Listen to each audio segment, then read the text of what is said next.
Unless you were alive at the time, it's hard to understand how amazing the release of the PlayStation 2 was. This era, the PlayStation 2 and the GameCube specifically, in my opinion, were the last great generational jumps. They looked nothing like their predecessors. It was night and day. It's not like going from PlayStation 4 to PlayStation 5. This was something else. And it wasn't just about graphics, right? The PlayStation 2 in particular, for a lot of people, was your very first DVD player. Now, think back, a lot of people didn't have DVDs. They were incredibly expensive at the time. And if you were in the market for one, price-wise, this was pretty tempting and better than a lot of things on the market. Sony knew that, and when they designed it, it was sleek. It looked elegant. This thing would look perfect in any AV stack of the time, and realistically, any AV stack today. It's a very good-looking system. And as you noticed, it can do horizontal and vertical. Really, it is an amazingly versatile system. And we're not talking about graphic capabilities for it or powerhouse or even the hard drive, which a lot of things in this system were innovative in its day. I want to talk about some of the accessories because that's another exciting thing about this era of consoles. There were a lot of interesting accessories for it, and a lot of things broke convention, right? You had your broadband adapter. Sure, Dreamcast had online beforehand, but I think the PlayStation 2 and even to a lesser extent the GameCube really made it mainstream. This adapter will also hold a hard drive as well. There were a lot of options for video out on this, S-Video, AV, composite component, everything, right? But you probably, if you had a PlayStation 2, you would probably have it in a vertical orientation. That's how I had it. I was space limited at the time. And what made the most sense for me was putting it in between my CRT over here. I had an old Panasonic model, and then the edge of the entertainment center. Remember those big wooden consoles at the time that had this wall that would go up? Well, if I pushed the TV over a little off center, the PlayStation 2 would fit right in that gap between the TV and the wall of the entertainment center. And in my mind, that made it very secure because it is a very tall console when you look at it, and it always concerned me that it might fall over, right? Later on, through some moves, I was able to store it horizontally, and that's not going anywhere, right? But even today, I keep it in a vertical orientation between my CRT, my KV27 FS120, and my Famicom, and it works well. But what if the amazing people at Sony came up with something to make this a little more stable? And that's this. They came out with this piece of plastic, which they lovingly call the SCHP 10040. And it's a piece of plastic that your PlayStation 2 sits in, just like this. There you go. And it makes it a lot more stable. And realistically, I think it looks really sharp, too. One thing that was kind of disappointing at the time, if you look at some ads, whether it's in print media or video media of the day, when they're advertising the PlayStation 2, you see a lot with this stand. And I thought the stand came with it. I remember opening it up, taking everything out, and then kind of looking back in the box and seeing if I missed it.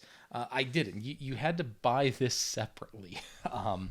And there's a lot of mixed feelings on this thing because it is just a piece of plastic that realistically doesn't serve a purpose, right? Sure, you can argue it makes your PlayStation a little more stable when it's up, but I'm going to be honest with you, I've never knocked it over.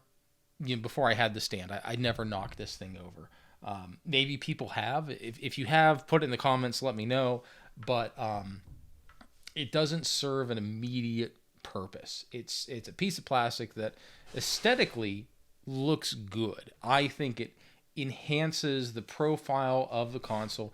And in all honesty, right, it does increase the footprint by, probably probably almost 4 inches, right? You got an inch and 3/4, give or take, on each side. And it does make it more stable, but it also widens the footprint, like we said. So you might be limited on where you can put it. But I like it. I don't think it's a necessary add-on, but it certainly makes the system a little more intimidating. But it only works if you have it in the vertical orientation. If you're somebody, and remember, switch your PlayStation logo. It's not going anywhere. It's rock solid. But don't worry, Sony has you covered as well. This literal slab, flat piece of plastic with a little angled front is the SCPH 10110. And it is just a piece of plastic that your PlayStation 2 would sit on. It doesn't enhance it other than visually at all, because your PlayStation 2 wasn't going anywhere when it was in the horizontal mode anyway. And it's certainly not going anywhere now with this stand. I don't want to call it a stand. It's a piece of flat plastic that it sits on. But there is one trick to this. If you get this, if you spend your hard-earned money for a flat piece of plastic, the only way for it to actually mate up with this is you have to remove the feet on your PlayStation. So you remove the feet, and then it'll actually sit on there. Full disclosure, I don't use the horizontal stand. I only use the vertical stand because right now I have my PlayStation in a vertical orientation, and I'm happy with that. I bought this, one, to complete the collection.